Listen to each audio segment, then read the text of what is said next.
Live from the center of the earth, Girth. Yo, this is Sammy Younan. This is My Summer Lair.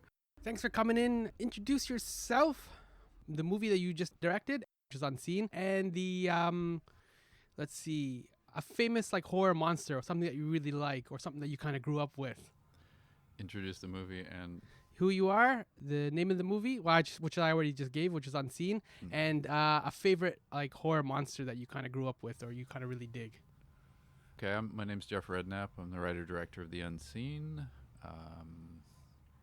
The Unseen is about the Invisible Man, so he's certainly one of the iconic horror characters that I grew up on. I don't know if he was the one I was most drawn to as a kid.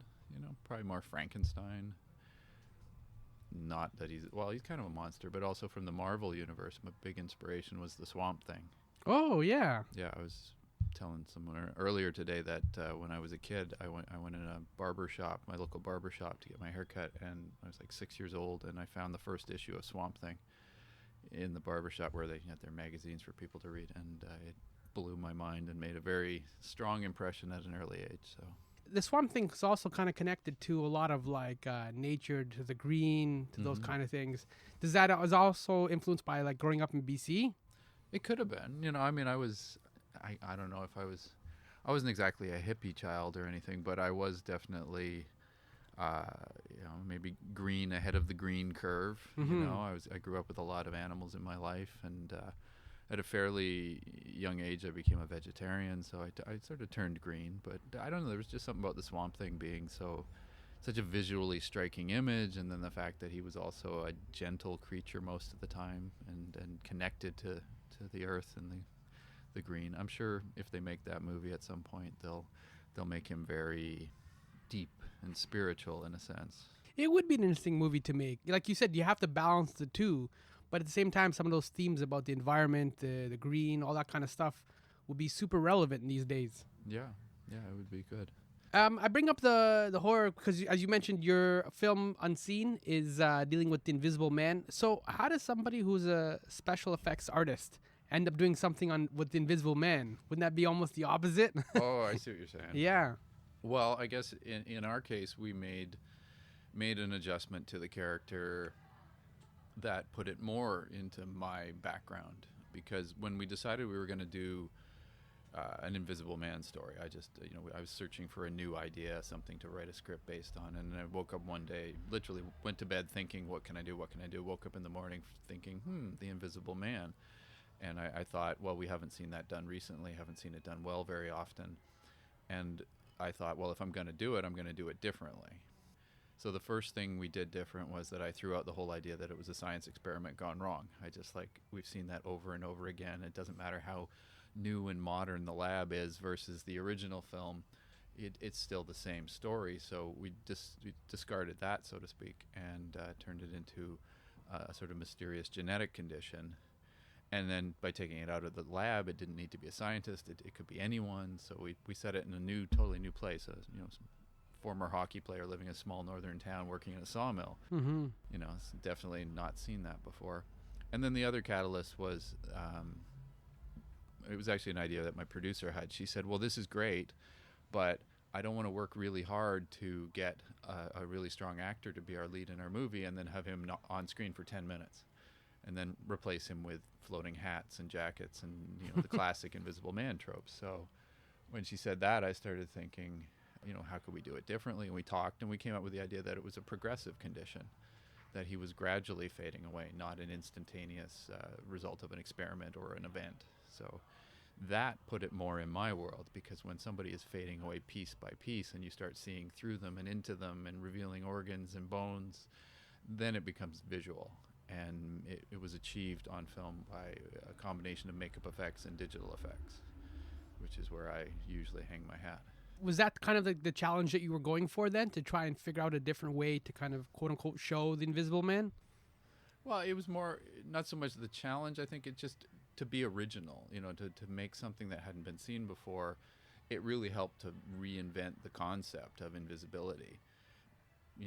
If you're just suddenly invisible head to toe, you just see right through the person. But if you're fading away piece by piece, you see a lot. It's a very different picture, so to speak. It's you see inside him, you see through him, and it was just like trying to put our own mark on it. I when the film was finished and we started putting it out there, I decided that we, in a way, had reinvented the Invisible Man. Mm-hmm. And the title itself, Unseen, obviously applies to the Invisible Man, but does it also apply to his daughter Eva? Because she's kind of missing as well, and that's part of the story. Yeah. So she's kind of quote unquote unseen as well. And he's unseen because he moves north and abandons his family. The idea behind it was that we asked ourselves, well, what would happen if somebody was experiencing something like this? And we thought, well, they would either run to their doctor and say, what's wrong with me? Or they would assume nothing could be done about it and hide the problem from the world.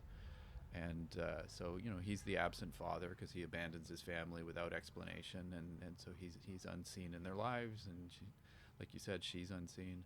But it also connects to H.G. Wells's novel, because when I started fleshing out this script, this concept, and partway in I said, well, I should go back to the original source material, just to see what's there, see if there's stuff I should reference or allude to or use or ignore. I didn't want to write this new story and then realize I just totally ripped off H.G. Wells, beyond just the character idea. So I did go back and read the novel a couple times, and the thing I found in it was that they refer to the character as the unseen. When we first made the film, it was called Unseen, and then I read the book and talked to Julia Sarah Stone, the actress, and she had done the same research, and she came to me and said, we should call it The Unseen. And in the book, the unseen is is used in a broad way. It's used to refer to the man himself, the unseen, the condition, and several other grammatical uses of that word populate the book. I think I did a search of the novel, and that word appears 29 times or something like that in the book. So when we decided the movie was going to be called The Unseen, we realized that it did very much apply to the characters, the story, the concept, the themes.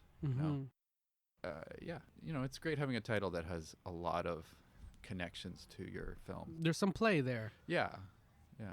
And does Bob, who's the main character, does Bob's British Columbia, does that reflect your British Columbia as well, or is that kind of a grittier, dirtier, kind of rougher even kind of British Columbia? Honestly, I think if you went to the places in BC, the kind of places depicted in the story, you'd probably find them even rougher. I did grow up in northern BC. I'm very familiar with small town BC. I spent a couple summers working in a sawmill, which is featured in the film, not the one I worked in, but that lifestyle. I have a very good friend who still lives in northern BC and still works in a sawmill. And the character was based a little bit on his stories. But yeah, I grew up in that world of blue-collar workers that worked in mills and mines and drove trucks and logging trucks and things like that, and lived in small towns that didn't have all the things you'd find in a city. They would have 2 bars, 2 gas stations, and 1 grocery store or 1 convenience store. And it was sort of a rougher, harder life, a lot of winter. You're not too fashion conscious, Yeah, and if the mill is laying off people, then there's not a whole lot of options. Yeah, and I'm one of the fun things about making a film like this is that people come to you with their interpretations of it. And several people came to me when the film had been released, to reviewers and stuff, and they said, I love how you use the idea of an invisible man as a metaphor for the diminishing working class of small town North America. The unseen. Yeah. And to which I went, yeah, I meant to do that. I'm smart. Yeah. But it works though. I mean, that's what you're there. just saying. The title gives it a lot of play, right? So you can look into it because it's not really the film's not necessarily dated. There's not a lot that kind of dates where the film is, right? In terms of, because it's all rural and all that kind of stuff. So yeah, that works actually. Yeah. You've been out in BC though for a while because you've been working on a number of TV shows and things like that. Do you want to just kind of give a quick list of some of the shows and stuff you've worked on as a special effects artist? Yeah, sure. I mean, I am based in Vancouver. I was born in BC, northern BC, and I've been in Vancouver for quite a few years. And my makeup effects career began in Vancouver on the X-Files, and I was lucky enough to I had pursued makeup effects as a hobby. A basement hobby, a Halloween hobby. And when I finished university, I was looking for a job, and somebody said, "Oh, hey, the X-Files film's here," and this before I understood the film industry, the film community, and all that. But I reached out to a friend of a friend of a friend, and I got a job, and then the rest is kind of history. And This is the original run, right? yeah, I did season 3, 4, 5. Yeah. And then it moved to LA. Yeah. Yeah, and after that, It was never the same after it moved to LA either. No, it was like sunny. Mm-hmm. Yeah, it didn't quite work. When Chris Carter brought the series back to Vancouver for the last 2 new seasons they did, I was thrilled, because he could have shot it anywhere, but he loved the gray Vancouver look, and that was the iconic look of the original series in his mind, so he brought it back to Vancouver. And I did a little work on the first season that came back, so that was quite nostalgic. But after that, I spent a lot of years working on, I spent some time on the Stargate series, because I think they shot Stargate shows in Vancouver for 17 years, so you could always find work there. I worked on the Cats and Dogs movies with the Henson Company on the first one, and a different company on the second one. I worked on iRobot. I was talking to somebody about that earlier today, which was a great time. I was responsible for the robots. Yeah, it was a good robots. Yeah, it was a very it was one of those movies that did almost everything with VisFX, but they had life-size models of the robots on set that I was responsible for handling, transporting, posing, and then every shot that was going to have digital robots, I would wheel the robot into the shot and they would film it so that the VisFX guys had actual reference of what this thing should look like. Mm-hmm. And I also had an animatronic robot hand that I puppeteered for, I think, about 20 shots in the movie. They used it for things like Shakin' Will's hand and stuff. That was a fun one, iRobot. I worked on one of the Underworld movies. Underworld? Yeah, that's right. That's the vampire werewolf gang wars. Yeah, I did Underworld Evolution, which was the second one. It had some very extensive prosthetic makeups. Scott Speedman was in makeups from the waist up, and there was a vampire character who was also full prosthetic makeup from the waist up. These were 4 or 5 hour makeup jobs, and I was part of some of that. And what else did I do? I worked on Elysium for Neil Blomkamp. That was real fun, dressing Matt Damon in a mech suit, and Charlton Copley, who's a hoot. And most recently, I've worked on both the Deadpool films. Mm-hmm. Yeah. How much fun was it to kind of disfigure Ryan Reynolds then? Because he had all that kind of cancer or all the disease on his face. It was a whole lot of fun, it's funny because I shot the unseen, and then I was editing the unseen with my editor, and we got partway into the edit, and I heard that Deadpool was coming to town, and the guy that was heading up the makeup, the prosthetic makeup on the show, is a guy named Bill Corso. He's a famous LA Hollywood makeup artist. I call him a Hollywood makeup artist because he's quite old school in his approach to things. He's just a classic Hollywood makeup guy. You could see him on the set of like Frankenstein. He's that kind of guy. And I'd worked with him on Dreamcatcher years earlier, and I contacted him and said, "Hey, I hear you're doing Deadpool. If it's going to be a makeup, hey, can I do it?" And he said, "Yeah, of course. Let's talk about that." So I ended up coming out with him and another guy in Vancouver named Mike Fields that I work with, and we did Ryan's makeup on the first film, and it was a hoot. And Ryan is an awesome guy. He's so down to earth and friendly and funny as hell. He's probably funnier than Deadpool. The jokes never stop. And we had a great time making the film. And it was a bit weird because everybody was like, "Oh, I don't know. It's a superhero movie. There've been a lot of them.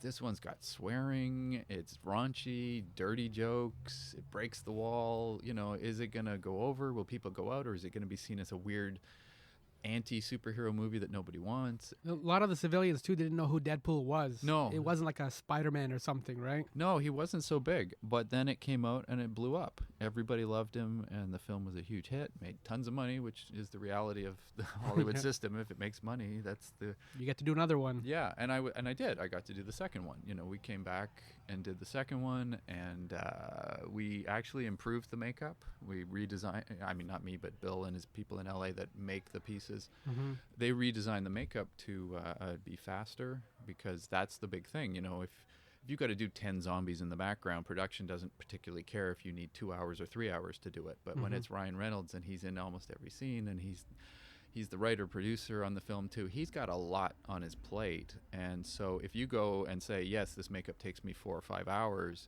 their jaws are gonna drop and they're just gonna lose their minds. So as I recall, in the first one, we started out at about 3 hours to do the makeup, and it got faster than that. And then on the second one, with some redesigns, and we added another person to the team to speed things up, an artist in Vancouver named Bronwyn Slowly.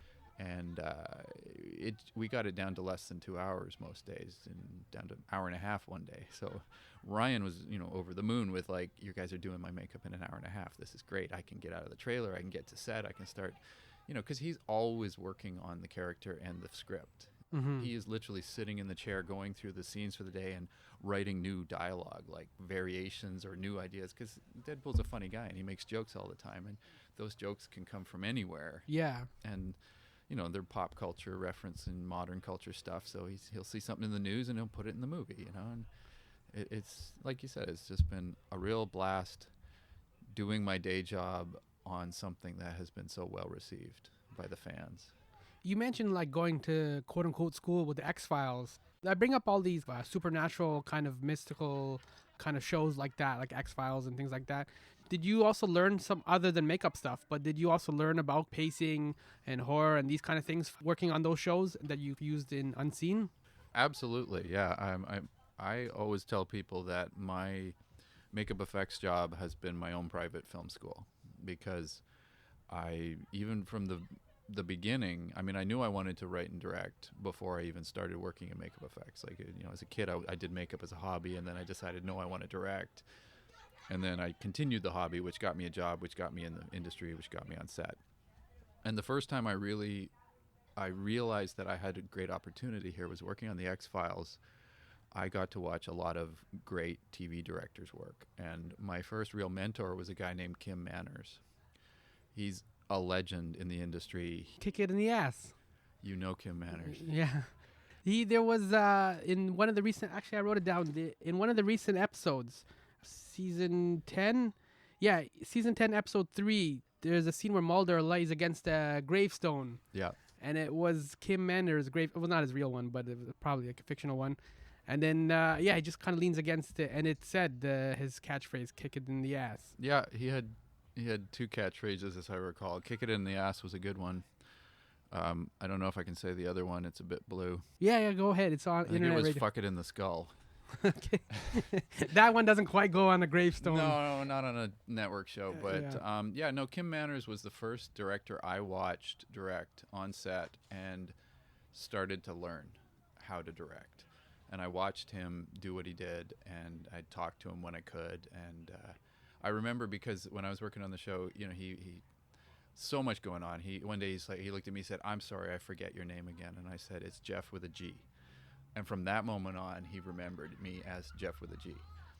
And he'd call me Jeffy sometimes, which not a lot of people get away with. But yeah, no, he was amazing, and he did the whole run of X-Files. I think he directed 86 episodes or something. You can IMDb it. And then a few years after that, he had basically retired to Montana, I believe.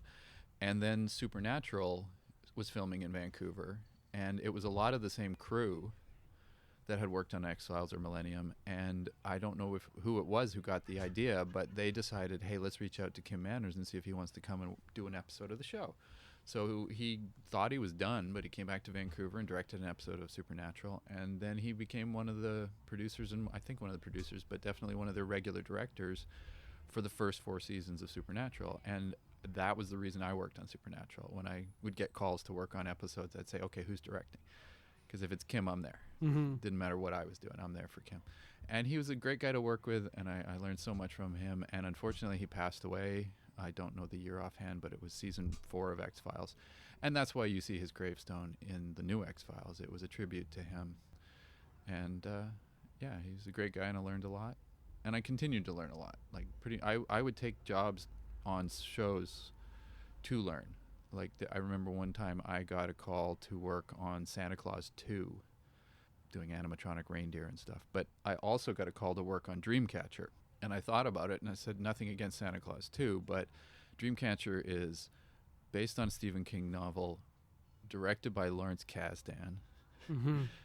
The DP was John Seal, I think, who was amazing, and I forget the screenwriter, but he was a big name too. And I was but mostly it was like, Lawrence Kasdan, see you later. I'm gonna go play with some shit weasels. And I did. I went and did Dreamcatcher instead, and I watched Lawrence Kasdan direct and learned everything I could from him. And then it continued down the road, working on, I watched Zack Snyder. I worked on 2 Zack Snyder films. I worked on Elysium with Neil Blomkamp. It's so, I mean, even some of the TV is strange now because you see these legendary they're legendary directors for me. Like Joe Dante comes out and directs TV shows in Vancouver. Kevin Smith directs the DC superhero shows. Yeah, it's Supergirl and all that. Yeah. I've been offered Timbits by Kevin Smith because I worked on Supergirl and he was being generous that day. Oh, it's been a long journey of working with whoever I could. I shadowed James Cameron on an episode of Dark Angel, even though I wasn't working on it, just because I knew he was in town, and I talked to the right people and came to set and followed him around all day, and nobody knew I wasn't supposed to be there. But nobody gave you Timbits that day. No, but most of the crew knew me, and so they just either assumed I was there because I was part of the makeup team, but I wasn't, and I just followed James Cameron around and learned what I could from a distance. And and then recently on Deadpool I watched Tim Miller, who's directing the new Terminator. I watched David Leitch, who's directed Deadpool 2, and I'm not sure, I think he's doing a Fast and the Furious spin-off now. But he was part of John Wick, he was part of Atomic Blonde. He was the director of Atomic Blonde.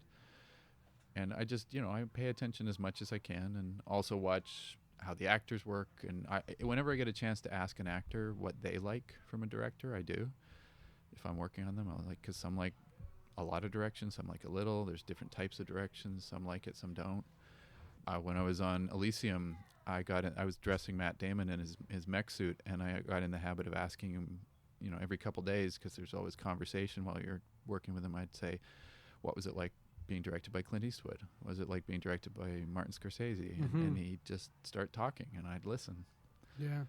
I asked Jodie Foster if she had any advice for a director when I was working with her, and it was her last day. She was in the makeup trailer, just getting out of her. She wore a wig on that show, and she was getting out of the wig and getting out of her makeup. And I just said, "You have one piece of advice," and she talked for 25 minutes. She just went on and on and on. And partway through, she said, "I used to guest lecture at USC." And I was like, "Oh, great! I'm getting a free USC lecture from Jodie Foster." That's really cool. Yeah, it was great. So how do you take all these lessons and then decide to apply it then to the unseen? Like, how do you then go from that kind of free lectures and free Timbits with Kevin Smith to making your debut as a director? It's certainly hard. There's a big difference between talking about it and listening to it and observing it and then doing it. And you I think every director has to find their own path and their own method. And one of the things I learned early on, and I tell all makeup artists this when they start in the industry, it's like working on set can be a very high pressure situation, because there's everything is go, time, money, the clock is ticking, and you're sometimes you're working with big name actors that are scary, and there's a lot of pressure in it, and it's not for everyone. Some people come to set and try to do makeup, and it just stresses them out too much. So some people find other jobs that are less, like for example, you can be a costumer that works on set and is constantly tweaking and adjusting and changing actors' clothes, or you can be the one that works in the truck and is organizing the clothes, or you can be someone who works in the costume department who is fabricating the clothes or designing the clothes. You can get further and further away from set, and you can find your comfort zone. There's a reason why that scroll at the end of the movie is so long. Oh yes, because there's hundreds and hundreds of us. And makeup is kind of this. Makeup effects, at least, is kind of the same thing. You can either work on set, where you come to set, apply a makeup, go to set, maintain a makeup, and then remove it, or you can work in the labs, the shops that build them, and that's a different environment. If you're not into actors and the stress of set and the 18-hour days, you can go work in a shop, and it's sometimes a little more 9 to 5, 10-hour days. You're not dealing with actors. You're not dealing with, and every person's different. So dealing with the pressure is one of the big things that I tell people. You're going to either learn how to do it, or you're going to adjust, or you're going to decide this isn't for me. And one of the things that kind of surprised me when I got on set and directed The Unseen was that I put a lot of focus into finding a way to not be stressed out and pressured about it. And somehow I did it. I was basically on set and I was always chill and calm and soft-spoken and never freaked out and yelled at anyone, and just like, you know, we'll find a way. When you get hit with obstacles and challenges and something doesn't work, it's like a line I love to quote from Wag the Dog is when Dustin Hoffman says, we were making a movie called The Four Horsemen of the Apocalypse and 3 of the horsemen died. This is nothing. You know, we'll make it work. And that's film. You're constantly adapting on the fly. You know, you get somewhere and things aren't the way they were supposed to be. The sun's not where you thought it was. It starts raining. You know, the picture car won't run.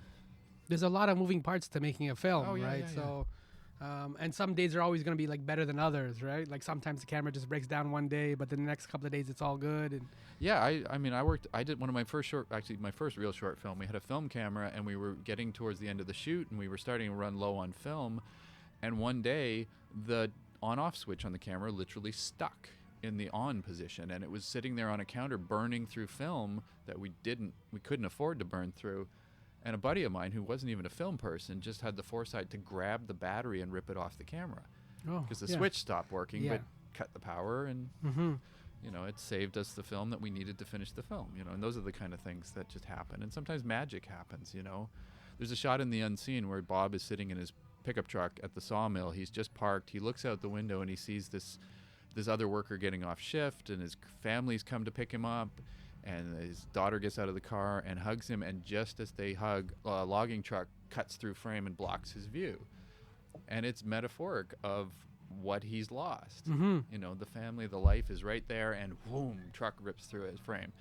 And the timing on that could not have been better. And we didn't have control of the logging trucks. You know, we had made the agreement to film at the sawmill, but these were actual logging trucks coming in and out, dropping off loads, leaving the lot. And we didn't have any, you know, like on a big show, these would be drivers. They would be sitting there with a radio, and you'd be like, okay, cue the truck. And you'd try to time it the way you wanted it. But for us, it was just like, we're going to point a camera at Aiden. It's going to be trucks passing outside, and we'll see what we get. And on the take that's in the movie, and I think we only did 2 or 3, it was like magic. Like the timing of it was perfect. The emotional pacing of the scene, just perfect. And you know, that's the film gods being nice to you. yes, nice, yeah.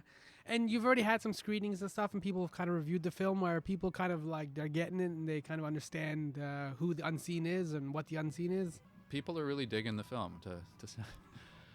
It premiered at Fantasia earlier, not this year, previously, and it played I think 26 festivals. No, maybe 27 now, because we just played Oakville on the weekend. And yes, people really like the film. The reviews have been, like, the majority have been positive. Almost all of them have been positive, and a lot of them have been very positive. I mean, we're a low-budget film. There's a few hiccups. Some people note things, you know, they always like to pick on things, but generally they love the story, they love the character, they love Aiden's performance. And the big response we get most of the time is that people go into it thinking it's a monster movie, it's a genre movie, it's gory, it's creepy, and then they get delivered what they have described as a very strong dramatic story about a man and his family, and you know, the man happens to be turning invisible. So I started describing the film as a dramatic film with a genre vein. Oh, nice. Yeah, that works. Yeah. And I think it's the kind of film I like best. Is like one of my earliest inspirations was Jaws. You know, my generation grew up with Jaws, and almost everybody I work with cites Jaws as their favorite movie. I'm one of them. But I feel like the reason Jaws has been so prolific is because you go in it to see a giant shark kill people, but you get an amazing dramatic story about 3 men on a boat hunting a shark and metaphorically hunting other things, and the family connection to Roy Scheider's character. You get this incredible dramatic story in this really well acted film. And I think it's for a lot of young people that go to see a killer shark movie, it's their first exposure to that kind of quality. So I've always tried to give people story and character over blood and guts. 7 is the same way like that. Yes. It's like 2 cops chasing a serial killer, which sounds like every other movie ever made. But it's actually not just 2 cops chasing a serial killer. There's a whole bunch of other stuff kind of happening all around it. and Yeah. they're trying to figure out their place in the world, in this ugly world. Very true. In terms of this world, though, your film is going to be opening up this Friday at Imagine Carlton Cinema, and you're Yes. going to be hopefully adding some more dates and kind of seeing how the run goes. Yeah, I mean it's an uphill battle for indie film in Canada now, especially. Well, I was going to say especially Canadian film, but really just any indie film is competing with Deadpool 2. So it's not easy. And so I think we're having one big night screening at the Carlton, and hopefully enough people come out that they'll be in demand to extend the run. And I think we're doing the similar thing across Canada. Ottawa, Calgary, Vancouver. We're also playing my hometown. Nice. Yeah. When I started making the film, I guess somebody on Facebook saw something and they talked to the people in my hometown that run the theater, which I didn't even know was still in existence because it's such a small town. This theater had opened and closed 10 times while I was living there. But I saw a lot of inspirational films there. And so when the theater reached out and said, "Hey, we heard you made a movie. We'd love to show it," I was like, yeah, I'll definitely show it as soon as it's finished, as soon as the distributor gets it out there, because I can't put it in Houston, BC before I put it in anywhere else. Yeah. And it took a while to get to the point. But so they're going to show it, I think, July 21st or something. Okay. Do you have what are the socials then for the movie or for you, so that people can kind of see where all the dates are and all the cities? Well, we're on Instagram at Unseen Film. I think it's at Unseen Film. Facebook, Twitter, and Instagram are at Unseen Film. You can find me usually at Geoff Redknap or Geoff Redknap. And yeah, we're promoting all the release information through those. Okay, great. Thank you, Geoff, for coming in and hanging out and talking about X-Files and Unseen, Invisible Man. We covered a lot, and we covered BC. Yeah, So it's been fun. thank you. So hopefully the film does well and kind of opens up on more dates and kind of gets out there. Yeah, I hope it finds its audience, because I think we really did get somewhere here with reinventing the Invisible Man as what could be an iconic Canadian character, because we didn't shy away from the film being Canadian. Yeah. He is a Canadian. He is a former hockey player. He lives in BC. He works in a sawmill. Mm-hmm. I think there's even some Canadian money on screen and some BC license plates. So hopefully we can add him to the icons of Canada. Yeah, okay. That's perfect. We got to end it there. Thanks, Geoff. Alrighty. My name is Sammy. You can follow me on the Twitter at My Pal Sammy. This has been My Summer Lair.